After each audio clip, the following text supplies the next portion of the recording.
Fernando Paulsen y nuestros panelistas e invitados son una combinación clave por la 92.9 FM.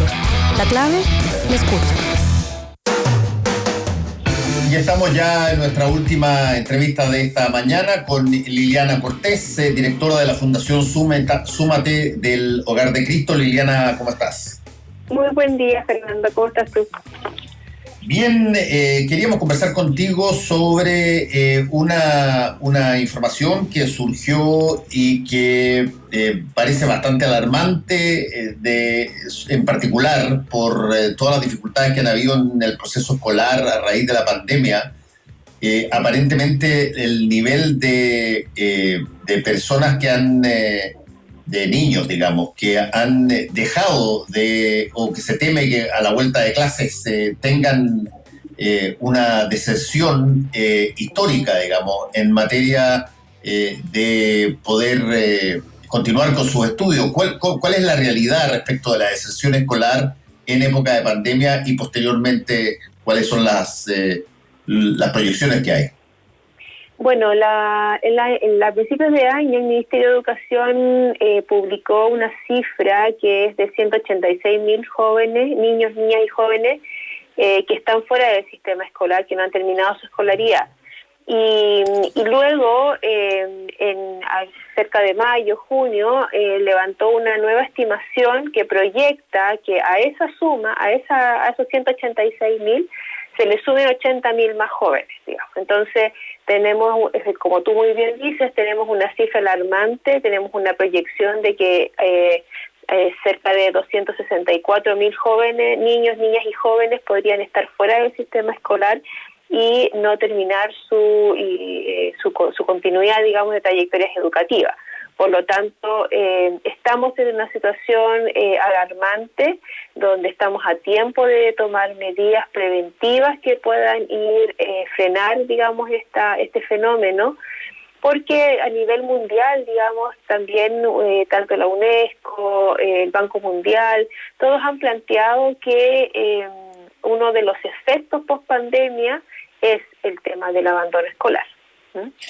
Estamos conversando con Liliana Cortés, directora de la Fundación Súmate del Hogar de Cristo. Liliana, en esta situación, las personas que aparecen como potenciales desertores del sistema escolar, estos 186 de los que hablaba el gobierno, más estos 80 extras que tienen este cargo sobre la pandemia, o sea, total de 206.000 niños, niñas y adolescentes, ¿tienen algún tipo de características comunes en términos, por ejemplo, de por donde viven? ¿Son más personas de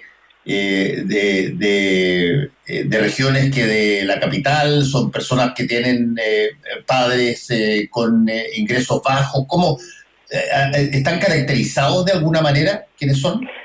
A ver, bueno, la caracterización de los niños, niñas y jóvenes fuera del sistema escolar es, yo diría que principalmente niños, niñas que viven en condiciones de pobreza, con familias que tienen ingresos precarios, trabajos precarios, condiciones de vivienda y del entorno público en el que están, de pobreza y exclusión. Por lo tanto, asisten la mayoría a colegios municipales, y tienen sus familias, digamos, tampoco terminaron de estudiar. Por lo tanto, la posibilidad de acompañamiento que pueden hacer a el proceso educativo es complejo. De alguna forma, nosotros sabemos que cuando tenemos un niño, una niña que está en una situación de riesgo de salir del sistema o que está fuera del sistema, también tenemos una familia a la cual tenemos que acompañar para poder resolver el tema en el presente y en el futuro.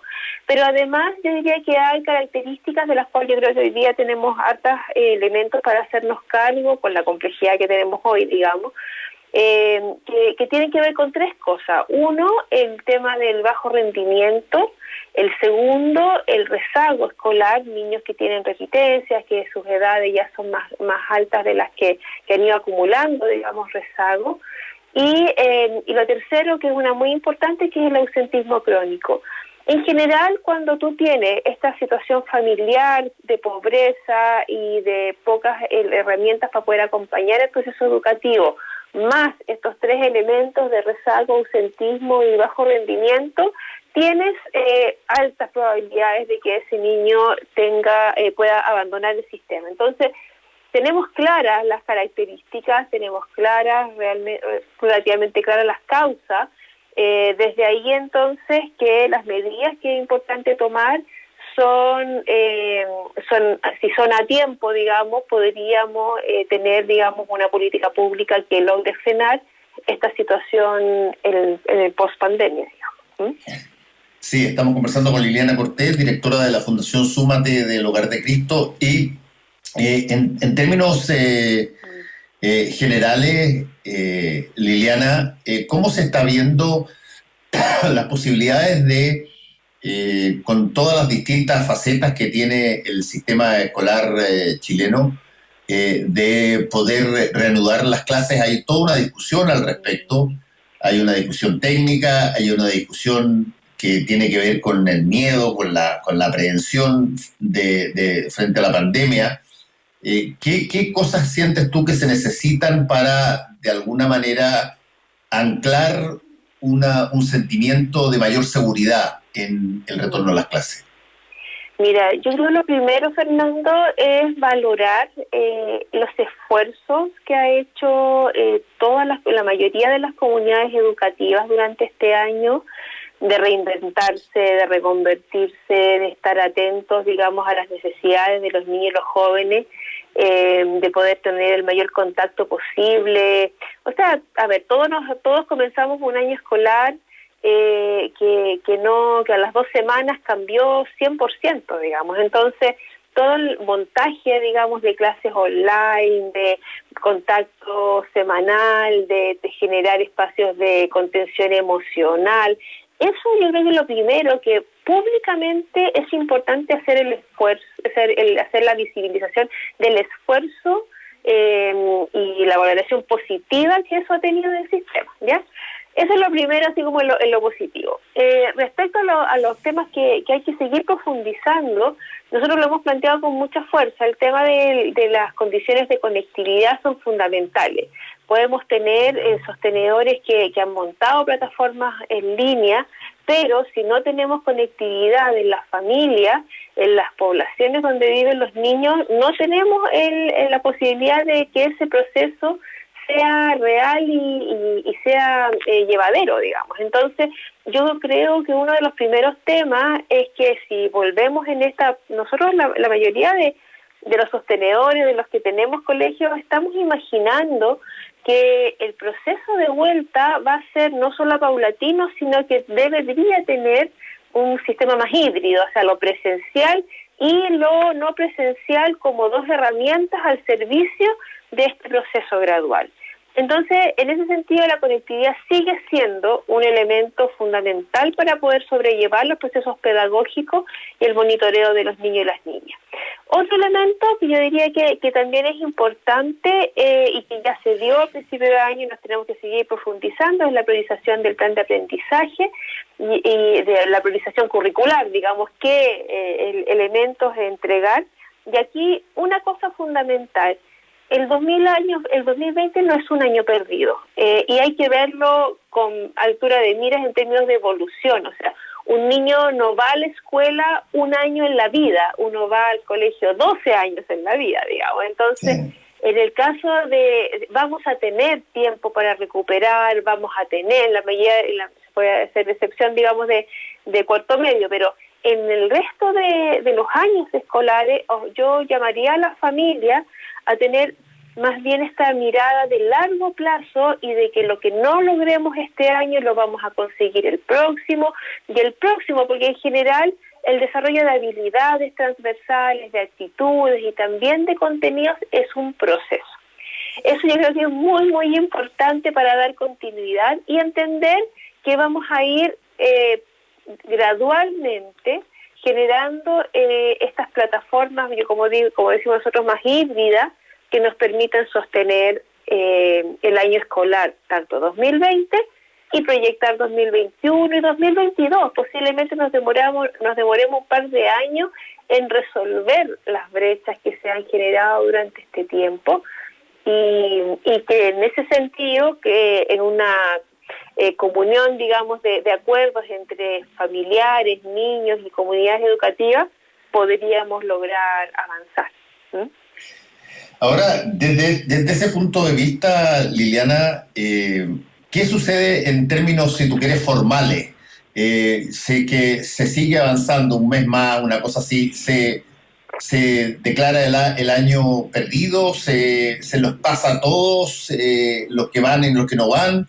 ¿Cómo se cataloga este año? Desde el punto de vista de eso, dentro de esos 12 años que eventualmente los alumnos van a tener. Pero para toda la formalidad de lo que se requiere en términos escolares, notas, en fin, promociones, ¿cómo se calcula eso? Mira, yo creo en el caso existe hoy día el decreto de evaluación y promoción, que es el que llamamos el decreto 67, que está recién entrando en vigencia para el año pasado y este año. Y yo creo que el decreto 67 da cuenta de dos cosas. Uno, que cada comunidad educativa, cada colegio, debe hacerse cargo del proceso de promoción y evaluación de sus estudiantes. Y ahí yo diría que existen herramientas para poder evaluar, consensuar y definir una serie de criterios que permitan a los niños tener la posibilidad de promoción para poder seguir avanzando. Lo segundo, que yo diría que es más relevante, claro, tenemos unos temas con principalmente cuarto medio, digamos, que cuarto medio hoy día cierra su año, y ahí las estrategias que yo he ido escuchando que me parecen bien razonables. En algunos es poder de alguna forma repetir las notas del 2019, porque ya se declaró que valen para el NEM, o a lo mejor darle la posibilidad a los niños, a los jóvenes ya, de que todas las cosas que han hecho durante este año les puedan servir para poder tener una nota que mejore ese NEM, ¿ya? Yo creo que por ahí está como la clave, y ahí hay flexibilidad. Tenemos varios tipos de evaluación. Nosotros estamos súper acostumbrados, digamos, a una evaluación sumativa, donde vamos como una nota, dos notas, como cinco notas, siete. Exacto, así como que no tenemos tantas notas y perdimos el año. La verdad es que eso no es así. O sea, uno podría hacer un esfuerzo de tener 2 o 3 calificaciones a lo más, una calificación después de un portafolio revisado de todo lo que hizo el niño y el joven durante el año. Eso está en nuestras como herramientas, digamos.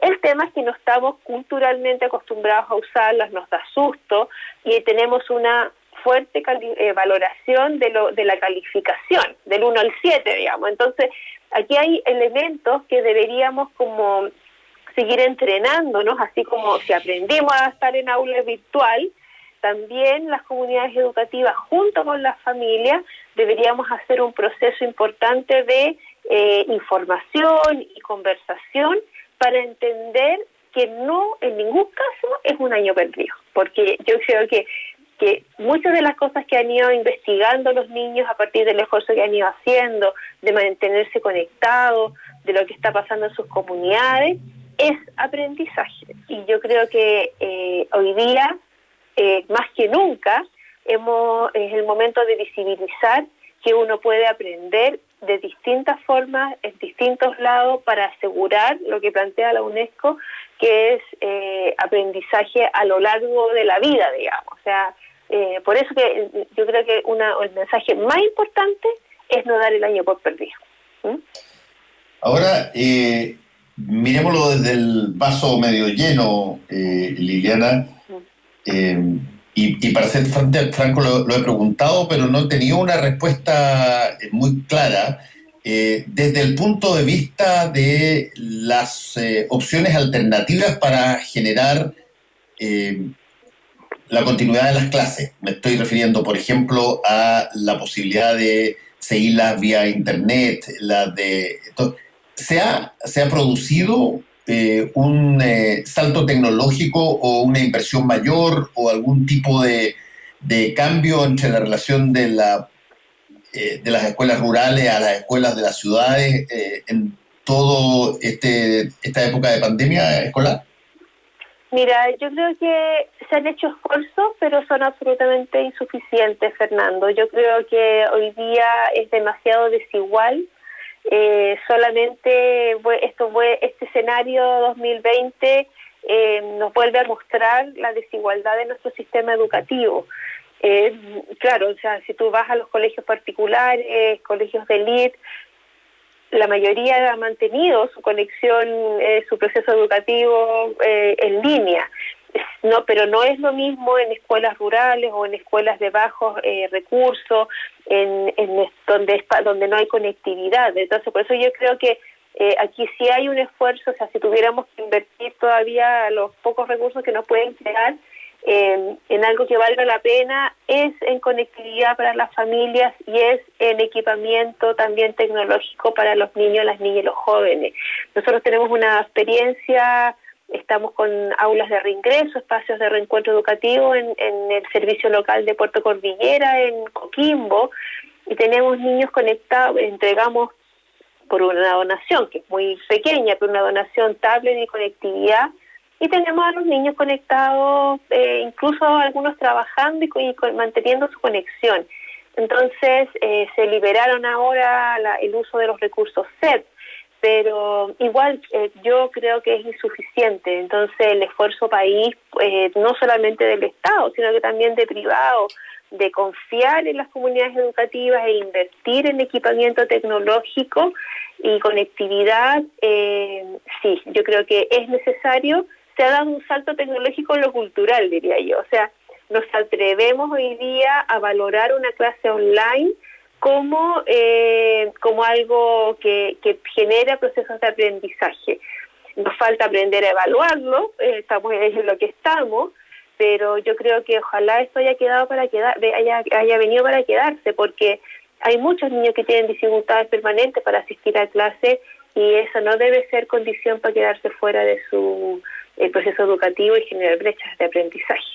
Sí, ahora para observar si es que esto es algo que requiere o merece un estímulo, tú tienes que ver que pasan cosas ahí. Por ejemplo, que se conectan escuelas que antes no estaban conectadas, que hay intención objetiva, yo insisto con esta frase, este concepto que se usa demasiado en los discursos, pero muy poco en la realidad, que es el concepto de voluntad política. Tiene que haber voluntad política de generar tecnología ahí en donde no la hay, para que se establezca por lo menos la posibilidad de tener clase telemática. Esa diferencia puede ser una diferencia súper importante en términos de las brechas que tengamos en el futuro en materia escolar. No, yo creo que hay una voluntad política siempre que se requiere más esfuerzo. O sea, sabemos que hay un fondo que es para la emergencia, para los siguientes años, que están muy concentrados en empleo, que está bien, pero yo creo que en ese sentido el tema de la conectividad y los equipamientos tecnológicos en la escuela debería ser un desde. O sea, debería ser un desde, y no solo porque estamos en pandemia y en confinamiento, sino que para poder subirnos también a las habilidades del siglo XXI y tener una educación que permita a los niños, los jóvenes acceder a un mundo y a un futuro y construir un futuro mejor. O sea, esas son las lecciones de la pandemia. Entonces, yo creo que la voluntad política pasa también porque culturalmente nosotros todos nos imaginemos que un niño en una población, en una comuna de escasos recursos, vulnerable, tiene el mismo derecho a tener una tablet o un computador que un niño que vive en otra comuna de élite. Pues la única diferencia es que su padre, su mamá o su familia se lo compró en el caso de los que tienen más recursos, y en el otro se lo provee el Estado. Pero es algo que habla de justicia social, y yo creo que es una discusión que a partir de esto que estamos conversando ahora, a mí me gustaría que se instalara. A nosotros como Fundación Súmate, como Hogar de Cristo, las brechas de desigualdad son fundamentales de disminuir, y así se disminuyen, digamos. Entonces, el uso que le van a hacer las personas es importante, y el esfuerzo de las comunidades educativas y de los profesores de reinventarse ya está en marcha. Hay que seguir empujándolo, por supuesto, digamos. Sí, Liliana, pero desde el punto de vista concreto y práctico, ¿tú has visto un aumento en la inversión? Porque mencionaste a las personas que tienen recursos, sus padres o ellos mismos pueden comprarse un computador, y las que no, se las entrega el Estado. ¿Pero tú has visto esa entrega? Bueno, salió hace una... bueno, he visto también más bien en las noticias. Hay un esfuerzo, por ejemplo, de entregarles tablets para todo lo que es la educación técnico-profesional, que se ha quedado sin sus prácticas. Ahí hay un esfuerzo importante en conjunto del Estado, entiendo también del mundo privado, al liberar los fondos CEP para poder comprar equipamiento tecnológico y conectividad. También algunos fondos que tenían disponibles las escuelas las pueden destinar a ese objetivo. Yo diría que sí, que hay muchos colegios entregaron computadores, llevaron los computadores que tenían en sus áreas de computación a los niños que no tenían conectividad. Esas cosas se han ido pasando. Lo que pasa es que no son esfuerzos más bien, yo diría que aislados, poco conocidos, y creo que hay que relevarlos más. Y ahora, sí hay una brecha importante, y eso es un poco lo que nos toca ver a nosotros también. O sea, en la educación que nosotros impartimos, que es la de reingreso, en la modalidad de educación de adultos, no tenemos, por ejemplo, CEP, y tenemos una subvención que es más escasa que la regular, en científico humanista, la técnico profesional. Y ahí no hay recursos para poder comprar esos elementos extraordinarios. Entonces, también esto está siendo desigual hoy día, tanto en términos socioeconómicos de desigualdad, pero también está siendo en términos de las distintas modalidades que existen. Y hoy día, yo diría que la modalidad de adultos, que es la modalidad donde la mayor cantidad de niños que están con rezago escolar y que han vuelto al sistema escolar, están tratando de continuar su trayectoria educativa, están mucho más atrás que todos, que es un poco lo que nos pasa a nosotros hoy día. Sí. Están mucho más atrás que todos, ¿ah? Sí, porque si la educación de adultos tiene, en términos tecnológicos, sí, porque no tenemos para comprar equipamiento tecnológico, tenemos menos subvención, por lo tanto ya son escuelas más precarias. Entonces ahí necesitamos un mensaje también de apoyo a la educación de adultos que atiende a estos jóvenes hoy día. Ahora, sí tiene una ventaja, que yo creo que es una ventaja que pocos ven, que la educación de adultos hace 2 años en uno. Por lo tanto, estamos un poco más acostumbrados y tenemos más experticia en priorizar curricularmente, porque como sabemos que tenemos menos tiempo, somos capaces de elegir y tenemos más experiencia en poder elegir los conocimientos, las habilidades y las actitudes que se necesita desarrollar en los jóvenes. Pero si eso además no tiene los recursos necesarios, no se puede hacer el trabajo bien hecho de forma completa. Sí, estamos conversando con Liliana Cortés, directora de la Fundación Súmate del Hogar de Cristo. Y en el caso de los profesores, Liliana, este periodo de suspensión de clase, ¿qué es una? ¿Cómo es la relación en términos, por ejemplo, de los recursos que se reciben mensualmente, de los sueldos y salarios de los profesores cuando la escuela no está funcionando? ¿Se han mantenido? ¿Hay quejas respecto de eso? Bueno, en general las condiciones laborales de los profesores se han mantenido, porque la subvención, si bien está congelada en los primeros 15 días de marzo, se mantiene, digamos, se sigue entregando, que la mayor parte de la subvención se va para rentas. Entonces ahí yo diría que hay un mínimo piso asegurado. De todas maneras ha disminuido en muchas de las comunidades educativas de sostenedores. Tenemos claro que ha disminuido en los meses ha disminuido la subvención, porque solo se paga por los primeros 15 días de marzo, y de ahí se ha ido manteniendo ese mismo monto durante todos los meses. y eso de alguna forma perjudica las proyecciones que todos teníamos, digamos, en presupuestos.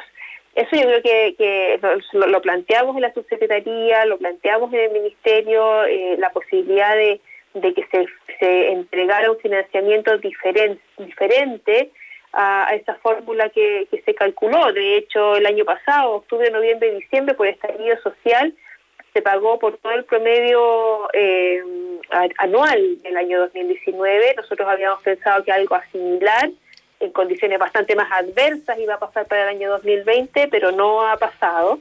Entonces, a ver, yo diría que ante tu pregunta están medianamente cubiertos los salarios, digamos. Me imagino que la mayor cantidad, en el caso de nosotros por lo menos sí, de los salarios de los profesores.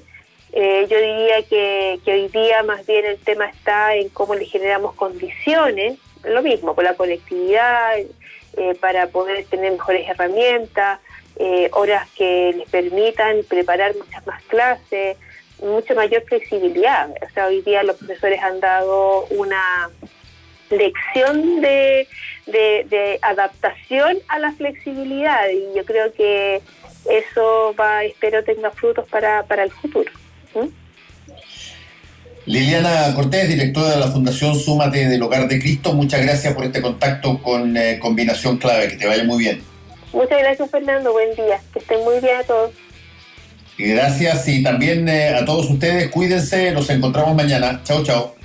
Fueron 3 horas de información, realidad y debate junto a Fernando Paulsen y nuestros panelistas e invitados. Volvemos mañana con los temas que nos importan para seguir debatiendo y conversando. Combinación Clave. La clave me escucha.